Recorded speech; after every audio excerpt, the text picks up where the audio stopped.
So hello students, now today I am going to start the chapter 3, that is array. So in this array first of all you understand that what is an array. ये array हमारा होता क्या है। तो देखिए array क्या है। अभी सपोज दैट ये हमारे पास कोई एक वेरिएबल है int m, ओके, एक वेरिएबल है int m। तो इस वेरिएबल में यदि हमें कोई भी वैल्यू स्टोर करनी है, सपोज दैट हमने लिखा m इज इक्वल टू 2, तो क्या होगा, मेमोरी में एक m नाम का प्लेस होगा और उसमें स्टोर हो जाएगा 2। अब इसमें यदि हम लिखते हैं m इज इक्वल टू 4, तो ये हमारा 2 हट जाएगा एंड यहाँ पर 4 स्टोर हो जाएगा। इसी टाइप से यदि आपने अगेन लिख दिया m इज इक्वल टू 6, तो यहाँ पर हमारा क्या हो जाएगा, 4 भी हट जाएगा, 6 स्टोर हो जाएगा। मीन्स इस टाइप से आप m में जो भी न्यू वैल्यू स्टोर करेंगे तो प्रीवियस वैल्यू हमारी क्या हो जाती है, डिस्ट्रॉय हो जाती है या लॉस्ट हो जाती है या समझ लीजिए डिलीट हो जाती है, और जो न्यू वैल्यू है वो हमारी स्टोर हो जाती है। तो इस टाइप से एक वेरिएबल में एक टाइम पर एक ही वैल्यू स्टोर हो सकती है। तो सपोज दैट यदि हम लोग चाहते हैं कि हमारा एक ही वेरिएबल नेम लेकर के यदि हम मल्टीपल वैल्यूज को स्टोर करना चाहते हैं तो हम लोग एरे का कॉन्सेप्ट यूज करते हैं। तो एरे हमारा क्या चीज़ है कि array is a set of similar data values. Array जो हमारा है वो सिमिलर डेटा वैल्यूज का एक क्या है, सेट है। सिमिलर डेटा वैल्यूज मतलब एक ही टाइप की। सपोज दैट अब एरे को हम लोग डिक्लेयर कैसे करते हैं, एरे को डिक्लेयर कैसे करेंगे, तो means how to declare an array. Array को किस टाइप से डिक्लेयर करते हैं, तो एरे को डिक्लेयर करने के लिए हमें क्या करना है, सबसे पहले डेटा टाइप लिखना है। डेटा टाइप लिखने के बाद एरे नेम लिखना होगा, फिर square bracket is equal to new and then again आपको डाटा टाइप लिखना है, फिर square bracket and square bracket में हम लोग देते हैं साइज एंड देन सेमीकोलन। तो साइज का मतलब क्या है, size means number of elements that can be stored in an array. तो इसमें देखिए एग्जाम्पल, तो एग्जाम्पल में हमारा क्या है, जैसे सपोज दैट हम एक इंटीजर टाइप की एरे लेना चाहते हैं तो लिखेंगे इंट और एरे नेम हमें चाहिए a, तो square bracket is equal to new again write int, और कितने नंबर्स इसमें स्टोर करना है, कितना इसका साइज लेना है। तो साइज लेने के लिए सपोज दैट यदि हमने लिखा है यहाँ पर 10, इट मीन्स a नाम का हमारा एक एरे क्रिएट होगा जिसमें हम 10 डेटा वैल्यूज को स्टोर कर सकते हैं। यदि आपको कैरेक्टर टाइप की कोई भी एरे लेनी है, जैसे कैरेक्टर, और हमने एरे का नेम लिया grade is equal to new, फिर हम लिखेंगे कैप और यहाँ पर साइज दे दीजिए, जैसे साइज आपने दे दिया 20। इट मीन्स ये कैरेक्टर टाइप की एक एरे क्रिएट होगी मेमोरी में जिसमें कि हमारे 20 कैरेक्टर्स स्टोर हो सकते हैं। इसी टाइप से यदि आपको डबल टाइप का एक एरे लेना है तो लिख दीजिए डबल, और अभी सपोज है डबल एरे का आपने नेम दे दिया weight, then square bracket is equal to new, then data type double and in square bracket suppose the size is 15। It means ये हमारा क्या होगा कि एक वेट नाम की एरे बनेगी और उसका साइज कितना होगा 15, तो हम उसमें 15 डेटा वैल्यूज को स्टोर कर सकते हैं। Now understand the memory map of an array. Okay, memory map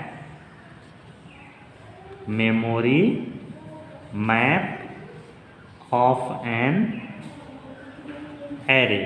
तो memory map of an array, सभी सपोज दैट जैसे हमारे पास एक एरे है int a is equal to new int and size suppose that हमारा 5 है, स्मॉल साइज लेकर के हम आपको एक्सप्लेन करते हैं। साइज हमारा क्या है 5 है। तो इससे क्या होगा, इससे हमारा ये होगा जैसे इंट है तो इंट का मेमोरी स्पेस हमारा कितना होता है 4 बाइट। कितना होता है 4 बाइट, यानी कि हमारा कोई भी ये इंटीजर टाइप का वेरिएबल है तो वो मेमोरी में 4 बाइट का स्पेस लेता है।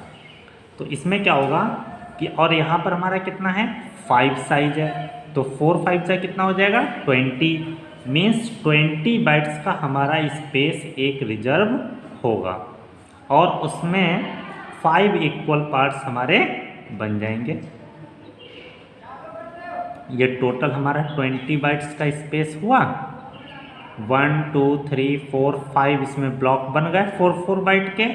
तो इस टाइप से ये हमारा एक मेमोरी स्ट्रक्चर क्रिएट होता है और इसमें ये जो हमारा फर्स्ट ब्लॉक है इसका नेम होगा A0, जो सेकंड ब्लॉक है इसका नेम होगा A1 और ये ब्लॉक हो जाएगा A2, ये this block will be A3 and the last block will be A4। तो इस टाइप से इन प्लेसेस पर हमको वैल्यूज स्टोर करानी होती हैं, तो ये नेम्स हम लोग यूज करते हैं। इसको हम बोलते हैं इंडेक्स नंबर। क्या बोलते हैं index number. And the index number starts from 0। Index number array का हमेशा 0 से स्टार्ट होता है, तो इसको 0 से ही स्टार्ट करते हैं। अभी सपोज दैट जैसे हम लिखते हैं A0 is equal to 23 and semicolon, तो इसका मीन्स क्या है कि ये 23 हमारा A0 पोजीशन पर स्टोर हो जाएगा। Suppose that if we write A3 is equal to 15 semicolon, तो इट मीन्स हमारा A3 जो हमारा प्लेस है तो A3 के प्लेस पर हमारा 15 स्टोर हो जाएगा। Now after this if we write A2 is equal to 40, तो ये हमारा 40 कहाँ पर स्टोर होगा, ये जो हमारा A2 वाला प्लेस है यहाँ पर हमारा 40 स्टोर हो जाएगा। Okay, and if suppose that here is written A1 is equal to A0 plus A2 semicolon, then listen A1, तो A1 पर हमारा क्या स्टोर होगा A0, तो सी A0 पे हमारा कितना है 23 प्लस A2 पर कितना है 40, तो 40 एंड 23 इन दोनों को ऐड करो। इन दोनों को ऐड करने से हमारा कितना आंसर आ जाएगा 63। तो A1 पर हमारा कितना स्टोर होगा 63 स्टोर हो जाएगा। And suppose that if you write A4 is equal to A2 minus A3, then what answer will come A2 पर हमारा कितना है 40 माइनस A3 पोजीशन पर कितना है 15, इसको सॉल्व करिए, then what will you get 25, तो 25 हमारा कहाँ पर स्टोर होगा A4 लोकेशन हमारी ये है, तो A4 पर हमारा 25 स्टोर हो जाएगा। So like this we can perform the calculations and the result can be stored at a particular location, and if we want to store any value at any place then we can do like these statements. Okay, now suppose that if we write like this int a then is equal to open braces then 23 63 40 15 25. So this is called assignment method. Assignment method. So assignment, using the assignment method we can store the values directly in an array. यहाँ से हम array के लिए सिर्फ इतना लिखना है, data type then array name square bracket equal to open braces, then write the data values separated with comma, in last you put semicolon. Okay, so this is the method to store the data values in an array.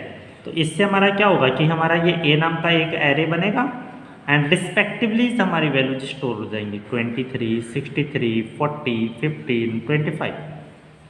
अभी suppose that हमारा कोई भी character type का array है, character grade is equal to, तो characters को the characters are written within single quotes. तो single quotes में अभी सपोज दैट जैसे आपने लिख दिया B then comma O then comma O then comma K. Okay, तो इस टाइप से क्या होगा, हमारा एक एरे बनेगा। किस नेम का एरे बनेगा, ग्रेड नाम का। इसमें जो पहला प्लेस होगा उसमें बी स्टोर हो जाएगा, सेकंड प्लेस पर ओ, थर्ड प्लेस पर O and at the last place K. इसमें इस वाली पोजीशन का क्या नेम होगा, इस एरे का नेम क्या है, ग्रेड। तो इस वाले पोजीशन का नेम होगा ग्रेड 0। इस वाली पोजीशन का क्या नाम होगा, ग्रेड 1 एंड दिस पोजीशन का क्या नाम होगा, ग्रेड 2 एंड इस पोजीशन का नेम ग्रेड 3। तो इस टाइप से ये हमारे लोकेशंस के नेम होंगे और इसमें ये डेटा वैल्यूज हमारी स्टोर हो जाएंगी। Now suppose if we want to take the string type of array, then we can write like this, string, suppose that array name is name, then square bracket is equal to, give the name, suppose here the names are Alok, then comma Viru, then comma Kamal, double quotes close.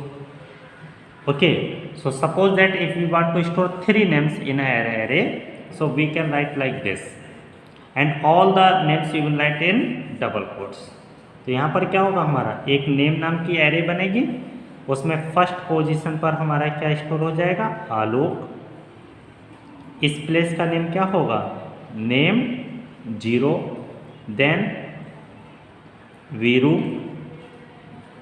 इस place का name क्या होगा, name 1 and then कमल। इस place का name क्या होगा, name 2। तो इस टाइप से ये हमारा हो जाएगा। Okay, so numbers, characters and string data values can be stored like this. I hope this is clear for you. Now understand if we want to display the values, how to display data values of an array। तो array के data values को हम कैसे display कराते हैं, तो display कराने के लिए क्या है, अवर कमांड इज system.out.println। system.out.println इस कमांड को होता है। अभी सपोज दैट हमको नेम 0 को प्रिंट कराना है, तो हम यहाँ पर लिख दीजिए नेम 0। ओके, system.out.println आप लिखेंगे और यदि आप लिख देते हैं नेम 1, तो ये सेकेंड नेम स्टोर हो जाएगा। इस लाइन को लिखिए और हाँ, यदि आपने लिख दिया नेम 2, तो नेम 2 पोजीशन पर क्या है, कमल, हमारा वो डिस्प्ले हो जाएगा। तो इस टाइप से हम ये सेपरेटेड लाइंस नहीं लिखते हैं। अब इस लाइन को हम देखिए, सेम लाइन है और सेम ही लाइन हमारी क्या हो रही है, रिपीट हो रही है, केवल ये इंडेक्स नंबर्स हमारे चेंज हो रहे हैं। तो इसके लिए हम लोग क्या कर सकते हैं, ये इस टाइप से हम लोग यूज़ नहीं करते हैं। हमें क्या करना है, सबसे पहले एक फॉर लूप ले लीजिए, for int i is equal to 0, i less than जहाँ तक हमारा लास्ट इंडेक्स है less than or equal to 2, i plus plus, और यहाँ पर लिख देंगे system.out.println name and square bracket में क्या लिख दीजिए, i। तो इस टाइप से हमारे ये डेटा वैल्यूज़ क्या हो जाएंगी, प्रिंट हो जाएंगी। सपोज दैट ये हमारी कोई एक एरे है जिसमें कि हमारे 10 डेटा वैल्यूज़ हैं, उनको डिस्प्ले कराना है, जैसे take one more example, INT A is equal to, and here 23, 17, 14, 28, 39, 45, 68, 94, 72, 89. Okay, these are the values stored in array. Now we have to display it. So what we can do, so first of all we will count the number of elements in this array, that how many elements are there. So elements are, how we can count the elements? For this there is a function, length function. So you can write a dot length, INT L, एक हमने L नाम का variable लिया और क्या लिख दिया, a dot length. तो इससे क्या होगा, ये जो हमारा लेंथ फंक्शन है इसमें जितने भी हमारे कितनी डेटा वैल्यूज स्टोर्ड है वो हमारा इसमें आ जाएगा L में। Length means number of elements in the array. Okay, अब हम इसके लिए क्या करेंगे, फॉर लूप चला दीजिए डिस्प्ले कराने के लिए। For INT I is equal to 0 लिखो, क्योंकि स्टार्टिंग इंडेक्स नंबर 0 होता है। यहाँ पे हमारा लास्ट इंडेक्स नंबर L से लेस होगा तो I लेस देन L लिखेंगे एंड I प्लस प्लस। उसके बाद आप लोग लिख दीजिएगा system dot out dot println and array name is A, so write down A and in square bracket write down I। तो ये हमारी लाइन्स है, इससे हमारा क्या होगा, 0 से लेकर के और ये हमारा जो लास्ट इंडेक्स नंबर होगा वहाँ तक ये लूप चलेगा, और लूप चलने के बाद हमारी 1 by 1 all the values will be displayed in sequence. ये सारी वैल्यूज हमारी सीक्वेंस में डिस्प्ले होंगी। ओके, इधर उधर नंबर्स नहीं होंगे, क्योंकि ये हमारा A0 पर है, ये 1 पर है, ये A2 पर है, ये A3 पर है, ये A4 है, A5 है, इस टाइप से। तो ये सभी हमारी वैल्यूज़ क्या हो जाएंगी, डिस्प्ले हो जाएंगी। तो इस टाइप से लूप और ये SOP की लाइन, इन दो को यूज करके हम किसी भी एरे के अंदर के डेटा वैल्यूज़ को डिस्प्ले कराते हैं। यदि हमें कोई एक या दो वैल्यूज डिस्प्ले करानी होती हैं तो सिंपल इस टाइप से लिखते हैं, लेकिन यदि हमको ऑल द वैल्यूज डिस्प्ले करानी है तो हमको लूप एंड ये वाली लाइन लिखना होगा। So this is clear for you. Now see one program. हम लोग एक प्रोग्राम डिस्कस करते हैं। हमें प्रोग्राम क्या बनाना है, प्रोग्राम में हमें करना है कि 10 नंबर्स इनपुट कराने हैं, और 10 नंबर्स को इनपुट कराने के बाद उनको हमें क्या करना है, उनका सम डिस्प्ले कराना है, और इनपुट हमें कराना है असाइनमेंट मेथड से। ये हमारा असाइनमेंट मेथड है। असाइनमेंट मेथड से हमें क्या कराना है, नंबर्स को स्टोर कराना है। तो सपोज दैट जैसे क्लास नेम हमने ले लिया sum, then open braces, after this you will write public static void main string args, then open braces. यहाँ पर आप एक एरे ले लीजिए INT and array name is A। INT A is equal to and write here 10 numbers, any 10 numbers you can write. So listen, हमने यहाँ पर 10 numbers store कर दिए। अब हमें क्या करना है, इन सभी 10 नंबर्स का हमको सम फाइंड आउट करना है। तो हम एक प्लेस लेंगे INT sum and equal to 0। तो हम एक वेरिएबल लेंगे इंटीजर टाइप का ही सम, और उसमें स्टार्टिंग में स्टोर कर देंगे 0। इस 0 को स्टोर करने के बाद हमें 1 by 1 ऑल द नंबर्स इस सम में क्या कराने हैं, ऐड कराना है। तो इसके लिए अब 1 by 1 हमको जब सारा वर्क सीक्वेंस में करना होता है तो उसके लिए हम लोग लूप स्टेटमेंट का यूज करते हैं। तो यहाँ पर एक लूप लगाएंगे, for INT I is equal to 0, I less than or equal to 9 लिखेंगे, क्योंकि इसका इंडेक्स नंबर होगा 0, 1, 2, 3, 4, 5, 6, 7, 8, 9। तो जो लास्ट इंडेक्स नंबर है वो हमारा कितना है, 9। ओके, I प्लस प्लस लिखेंगे। अब हम यहाँ पर क्या लिखेंगे, हमें ऐड किस में कराना है, सम में। तो sum is equal to sum plus array name is A and position is I. Sum is equal to sum plus A I. इस लाइन को लिखने से हमारा क्या होगा कि ये जो भी इसमें हमारे नंबर होंगे वो सम में ऐड होगा। ऐड होने के बाद आंसर हमारा सम प्लेस पर ही स्टोर हो जाएगा। अब हमें इसको क्या कराना है, सम में हमारा इन सभी नंबर्स का सम आ जाएगा। इसको हमें स्क्रीन पर डिस्प्ले कराना है। So write down system dot out dot println sum of all 10 numbers is equal to double quotes close plus हमारा वेरिएबल नेम क्या है जिसमें ये हमारा सम है, सम। उसके बाद close the braces for the main function and close the braces for the class. तो इस टाइप से ये हमारा एक प्रोग्राम है। इस प्रोग्राम में हमने 10 नंबर्स को एक एरे में स्टोर किया है यूजिंग द असाइनमेंट मेथड। फिर उन सभी नंबर्स का हमने क्या किया है, सम फाइंड आउट किया है। क्लियर? तो आज के लिए बस इतना ही। आप लोग इस वीडियो को यदि कोई भी डाउट है तो फिर से देखिए, इसको समझिए ध्यान से, और नेक्स्ट टाइम हम आपके लिए अदर मेथड्स जो इनपुट के होते हैं, other methods of input data values in an array, उसको डिस्कस करेंगे। आज हम लोगों ने कौन सा मेथड यूज किया है, असाइनमेंट मेथड। इस असाइनमेंट मेथड के थ्रू हमने ये प्रोग्राम बनाया और यहाँ पर हमने असाइनमेंट मेथड का ही डिस्कशन किया था कि असाइनमेंट मेथड से हमने ये डेटा वैल्यूज इसमें स्टोर की हैं। ओके, यहाँ पर भी असाइनमेंट मेथड से हमने डेटा वैल्यूज को स्टोर किया है और ये असाइनमेंट मेथड से हम लोगों ने इसमें क्या किया है, एक प्रोग्राम बनाया है।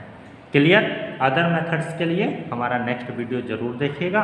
कुछ भी डाउट है तो हमें बताइएगा। So thanks for watching and have a good day.